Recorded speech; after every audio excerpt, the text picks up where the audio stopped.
Fox News host Andrea Tantaros is terrified about the possible spreading of Ebola through the South and Southwest United States. And so she was talking about that on Fox, and she managed to mix in a bit of casual racism.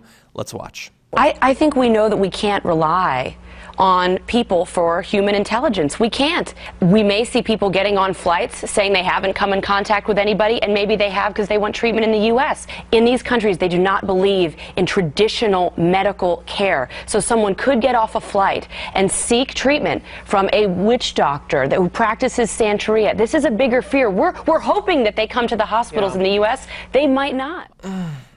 Look, if you were to get off of a plane from Africa, don't go to a witch doctor. We can all agree on that. But most of us don't feel the need to go on our cable news show and actually talk about it. And look, she, I'm sure, doesn't think that what she's saying is racist. She's not being incredibly stereotypical in how she portrays people from this part of the world where she's probably never been. She probably doesn't know anyone from there. She has zero information to go on.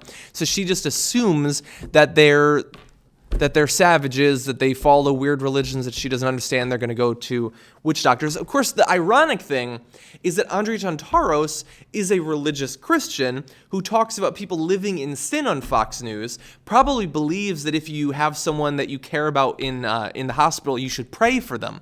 That's totally reasonable. You should beseech God to do something. But talking to a witch doctor, that would be crazy. She probably has a lot of sympathy for Christian scientists and those who don't believe we should be giving medicine to people, and parents should be allowed to not give vaccines and things like that if it goes against their religion.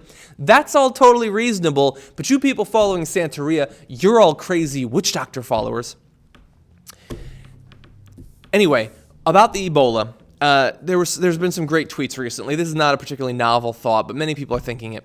We're very scared about Ebola. We should be. Ebola is a scary thing. Would we be as scared, though, if it was coming from Europe or if it was coming from South America? I don't think that we would be. I think that especially on the conservative side, and while I've seen Ebola fear-mongering on both sides, it does seem to be coming more from the conservatives, especially because they think that it can somehow be used to attack Obama.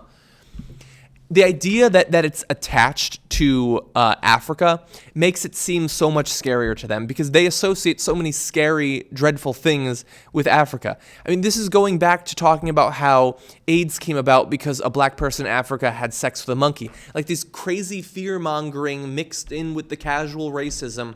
It really kills two birds with one stone for them.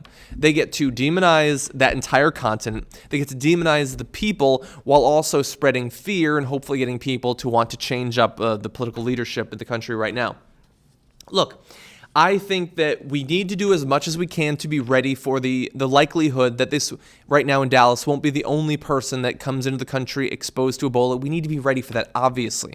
But the way to be ready for that is not to spread weird, stereotypical fears about witch doctors and shamanistic, animistic magic from Africa. That is not accomplishing any goal other than doing a little dog whistle for the racists who watch Fox News.